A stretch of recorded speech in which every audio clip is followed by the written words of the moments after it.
o'clock when we, okay, when we get started, so I can kind of keep up with the time, but then I forget to look at it, so. Okay. All right. I hate to rush you right into this. Oh, that's right. I feel myself wilting.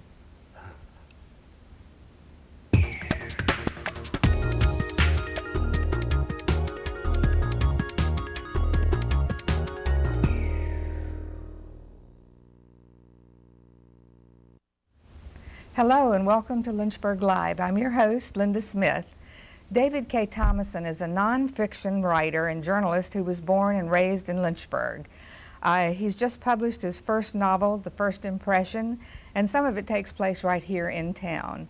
David is my guest tonight, and he will be telling us what he's been doing since he left Lynchburg and what it's like to be writing and publishing your first novel. David, welcome to Lynchburg Live. Thank you. Well, it's nice to be here. Thank you for inviting me. Now, you're a Lynchburg native. Did you go to E.C. Glass High School? I went to Boonesboro High School, and in fact, my graduating class was the last one for that school as a high school, and then it became an elementary school. And then you attended Lynchburg College? Yes. And graduated. And graduated from Lynchburg College. Now, I also know that back in the day, you were a member of a very popular local band. Can you tell us a little bit about that? No, actually several, but another one you're talking about was the Lancers, right? With Phil Vesser. I had actually my first year of college. I went to Stetson University in DeLand, Florida, and I did, let's just say, not brilliantly. And I didn't flunk out, but I decided it wasn't worth it to go back. I wasn't ready for college, so I came back here. And I went out to the Parkway Inn one night soon after I got back. It was in the summer, and wanted to get back to playing. I'd been playing music in high school and all through high school since I was about 15. So I went out to the Parkway, and the Lancers were playing, and I saw Phil, and I asked him if he knew of anybody who was looking for a drummer, and he said, yes, I am, because Jimmy Hamilton, who was the current drummer, has been drafted. He's going in the Navy. So would you like to try out? And I said, yeah. So he tried me out right there that night, and that's how that started. You know, I was of the age of going to Parkway Inn and dancing when the Lancers were there.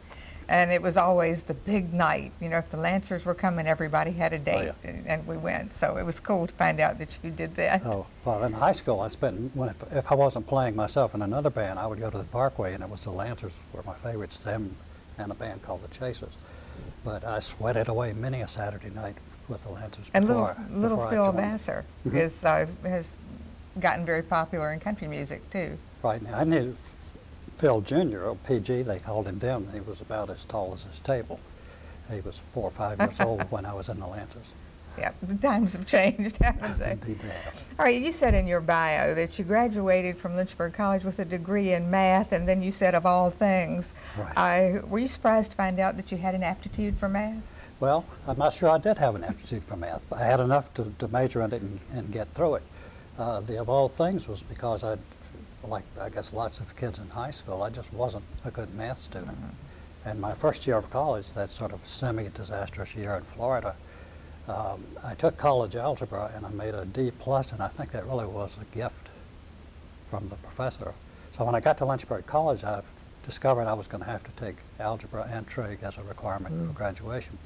And I thought, well, I passed that algebra course by the skin of my teeth, but I don't know it, so I might as well take it over, and this time I'm going to buckle down and get it right. So it just happened that the teacher was an excellent math professor, and the combination of his teaching skills and my determination, I just made an A+ for the course.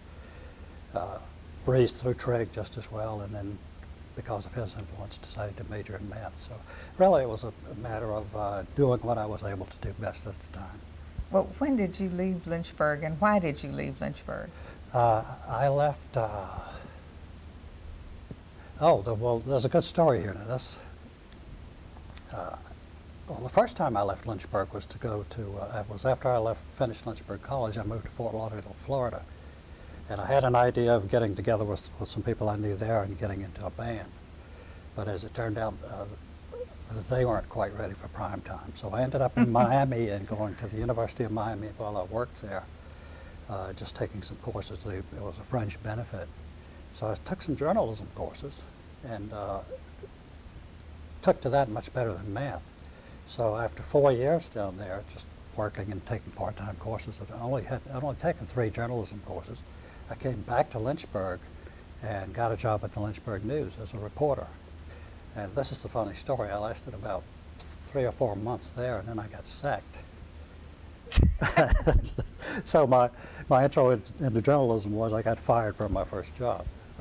But then you went on to get Right. your master's and your doctorate. Is that true in journalism? Master's in journalism. The doctorate is in philosophy, again, of all things. But after I was sacked by the Lynchburg News, I worked around town here and looked about, but there really weren't many places to find journalism jobs. No. And I did want to get back into writing. So I decided, well, if I'm going to do that, I might as well just get some real training. So I scouted around and heard good things about the University of Missouri Journalism School, so I applied for their graduate program, and lo and behold, got in.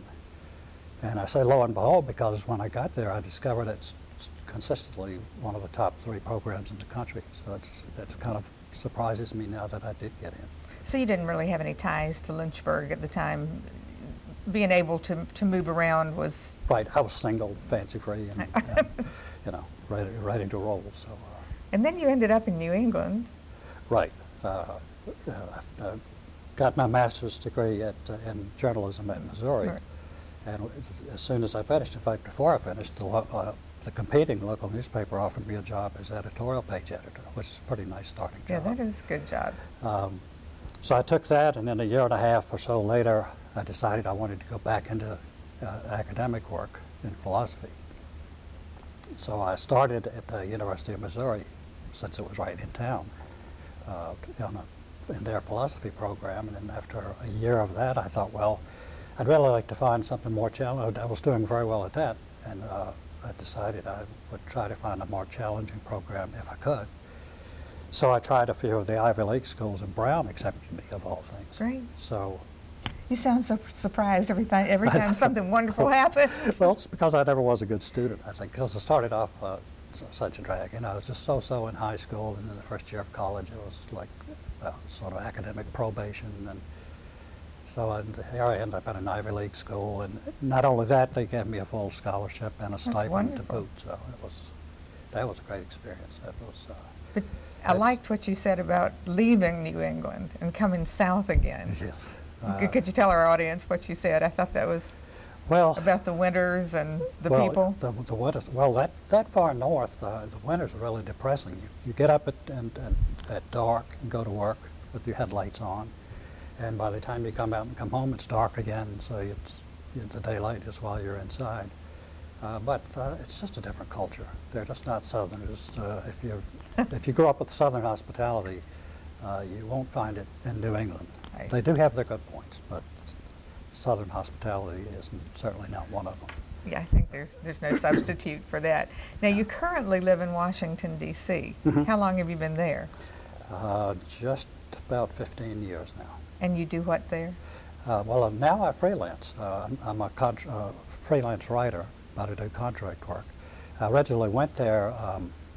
I had gravitated from New England to Mobile, Alabama, a journalism job there, editorial writing, and had been there for a little over 3 years. And someone one day, just out of the blue, I was sitting writing an editorial, and the phone rang, and it was somebody at the Heritage Foundation in Washington, and wanted to know if I would like to apply for a job there.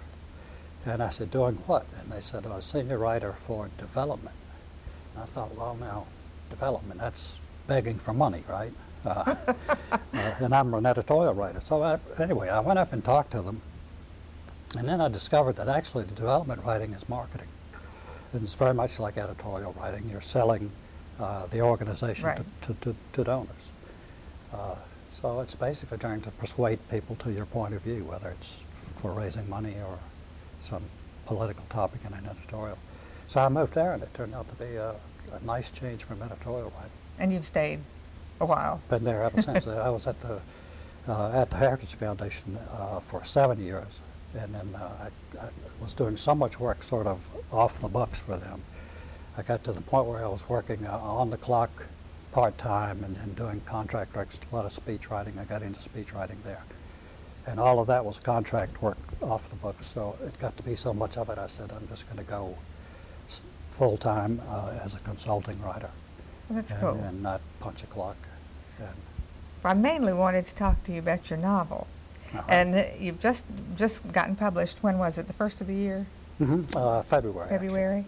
And what possessed you to write a novel? Have you always wanted to write a novel? No, Did you just have this idea rattling around in your I think head? possessed is the right idea. You have to be a little possessed to take up something like that seriously. Actually, when part of my work as a consulting writer has been to do workshops with writers at different foundations and think tanks in Washington, just sit down and talk writing topics.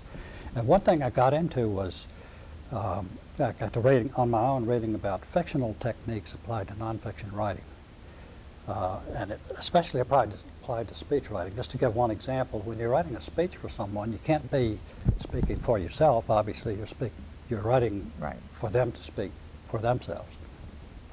So it's a little bit like acting. You have to get into a different character. You have to think, if I'm writing for John Smith, well, what does he do? What kind of person is he? What kind of responsibilities does he have? Power? What's his reputation? What are his thoughts about the topic that he's going to talk about? What kind of topics would he talk about and not? And so really you're sort of in discovering this character, and then you have to get into it, and if you do the job right, and write from that perspective. And that's very much like inventing a character in a book. You have to think, who is he, and what is his philosophy of life, and what are his hang-ups and strengths and weaknesses and so on. So did you start out with a character in mind and build the story from around the character, or did you have the premise in mind? In this case, I had a premise in mind, and it was not a very creative one. It's been done to death. Was a guy gets convicted of a crime he didn't commit, and he tries to get himself free of that.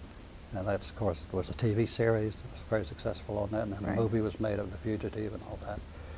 But I thought I'd try to do it a little differently. So once I got into it, actually the original title that I used as a working title was Identity Crisis. And I thought I would focus more on the problem.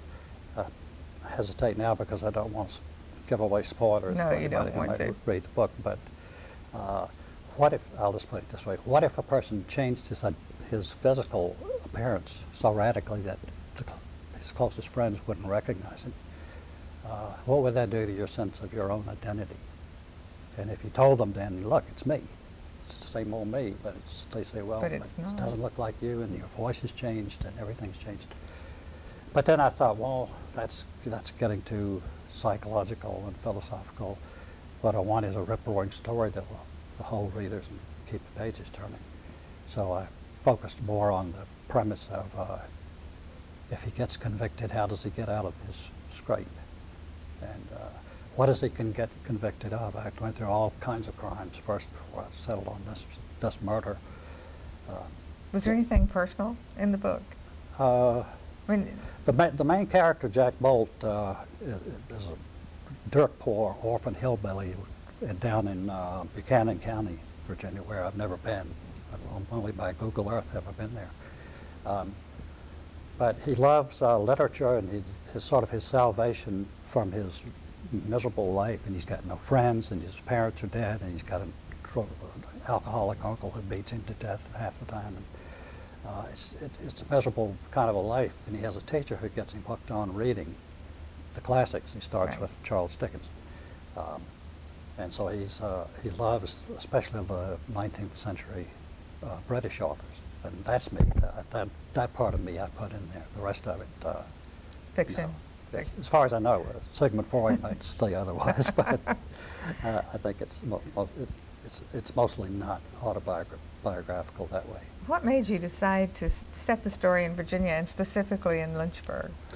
Well, I thought it would be kind of cool to read it. I thought for myself now, if I were reading this, wouldn't it be neat, the few books I've read, set in locations I was familiar with. Right. Living in Washington, when you read a novel that takes place there, then you know all the streets and the buildings and whatnot. Okay. Wouldn't it be cool to read a story that actually takes place in Lynchburg, and everybody knew the locations, and so used to go to vacations at the Peaks of Otter. Thought I'll work that in.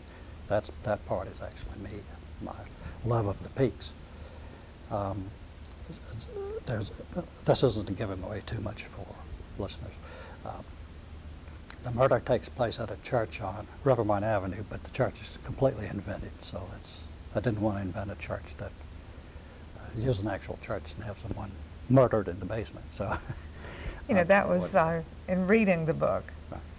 and knowing the landmarks and the locations that you were talking about. Right. It really made it seem more like a real story, you know, like almost a documentary as opposed to a novel when I was reading it. I really liked that. Right, and actually it made the writing a little easier because I knew all those locations. And there's one scene, and again I won't give away too much, but Jack Bolt is up at the Peaks of Otter, and he sees someone there he doesn't expect to see. I'm not going to say who, just at this point, protecting our viewers here.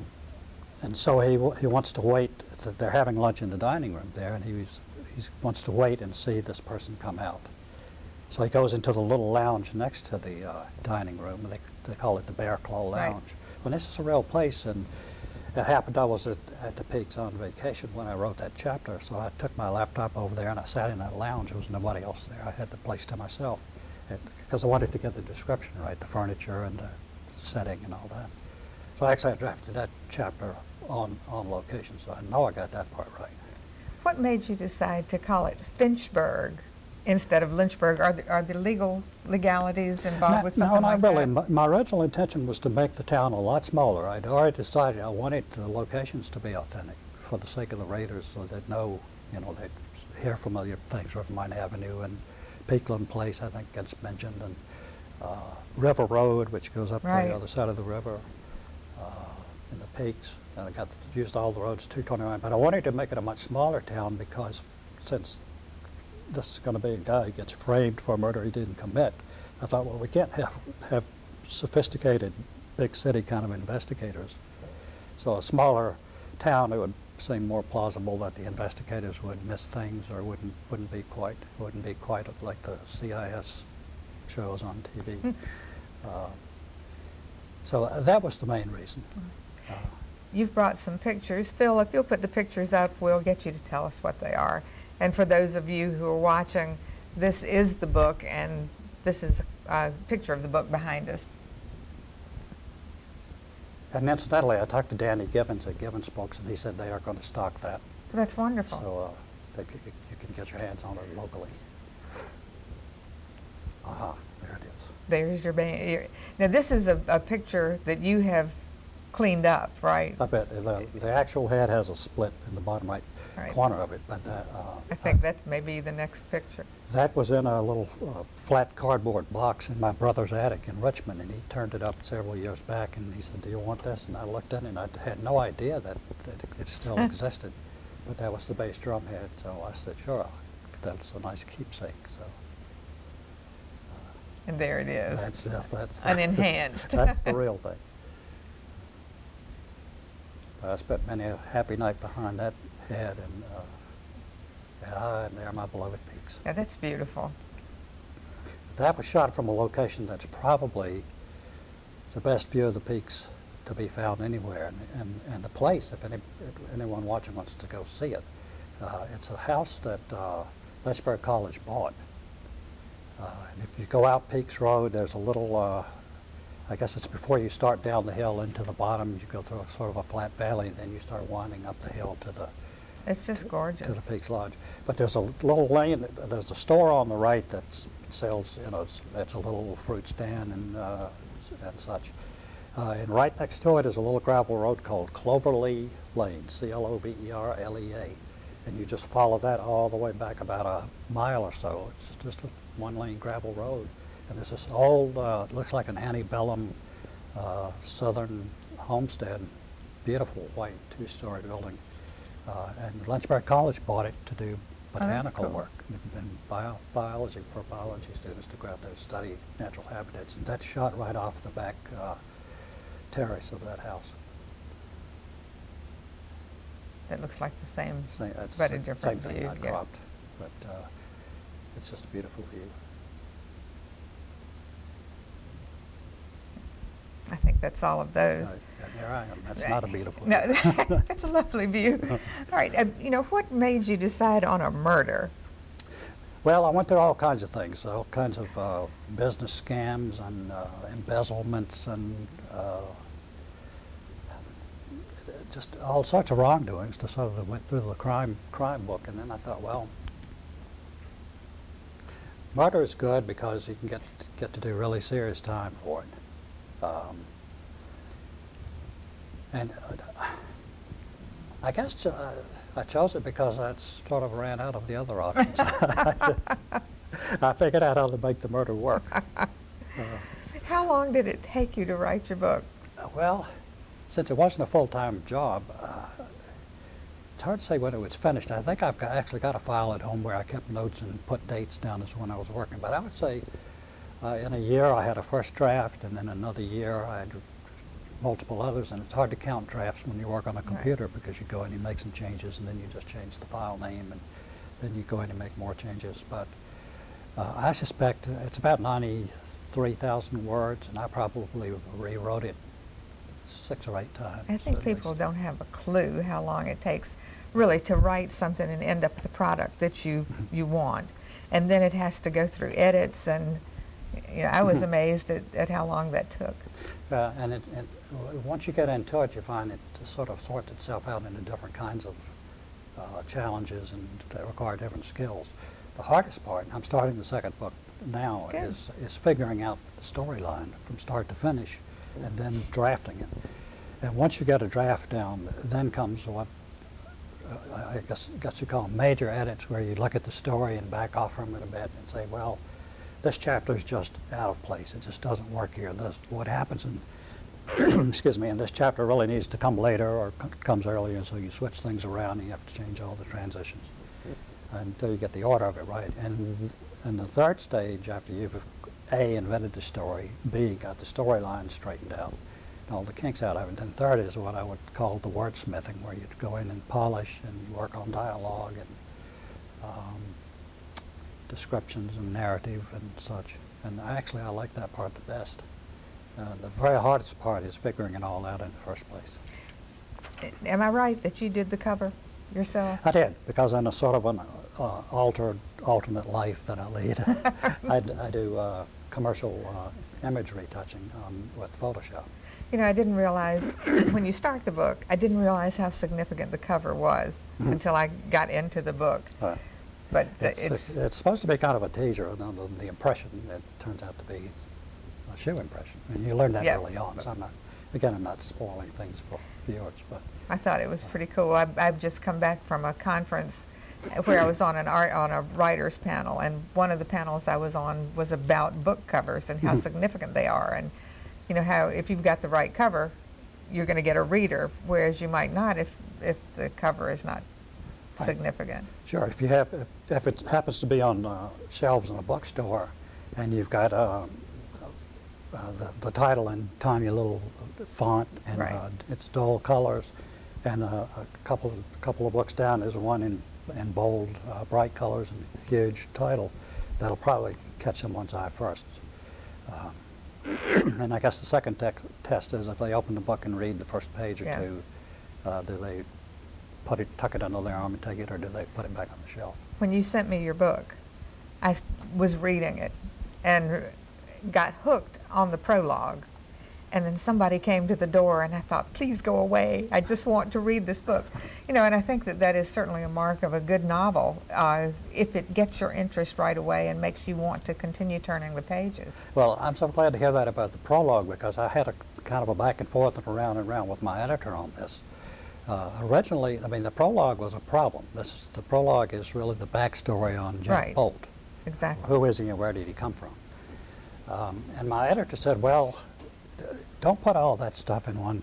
Originally I had it as, I started the book at the church, and this isn't giving away too much. At the church, and the murder takes place. And then I did I think it was chapter 2.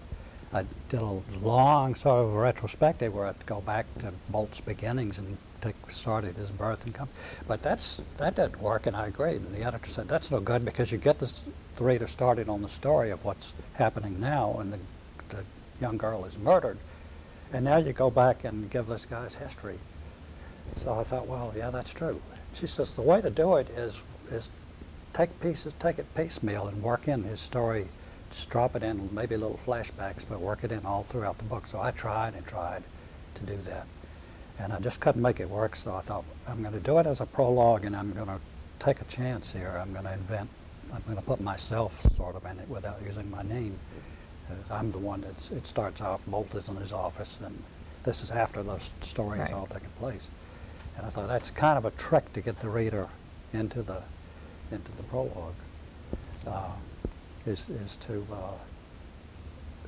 have him talk about having a book written about something that happened to him. So, and you say it works. Well, oh yeah, I thought. We'll leave it at that. So. And there was one place as I was getting close to the end, I thought he's not going to tie up these loose ends that are driving me crazy, but you did, and I think that that's of course intentional, but it's sure. Also the mark of an excellent novel. I think that you have done a wonderful job for a first novel. This is great. Well, thank you. I appreciate it. I hope dozens buy it. Do you have a web page or a Facebook page? I have a Facebook page that I just forget to go to, but I have a website. If anyone reads the book or wants to get in touch with me, it's dkthomasson.com. You can email me from there, and it's on the cover of the book, which you will buy, of course. And the book can be bought at? At Givens, and it's also on Amazon, but Givens is the place to go, I think. Great. Since it's local and family-owned and good people. Now, what has this experience been like for you? We're running out of time, but I would like to know how it's been writing your first novel. I've learned so much you'd have to do a second show to even begin to do it. But one of the things I learned, among others, that surprised me is how to rewrite and rewrite and rewrite. Yeah. After all my years of making a living as a writer, I didn't appreciate the value of revising until I had to do it over and over and over.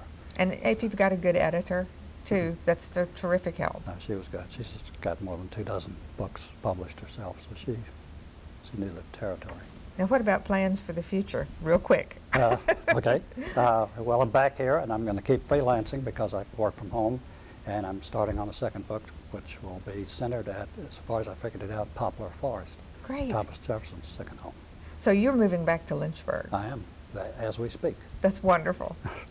I thank you so much for being my guest on the show, and I hope that this is going to encourage people who are watching to buy this book, because I thoroughly enjoyed it. Sure, well, I hope they do. I'm looking forward to your next one. You'll be the first to get a copy. Thank you so much. I hope you've enjoyed tonight's show and having an opportunity to meet David Thomasson. If you get a chance, go to Givens, get this book, The First Impression, you won't be sorry. It's an excellent summer read. You know, people read at the beach and enjoy reading during the summer, so go for it.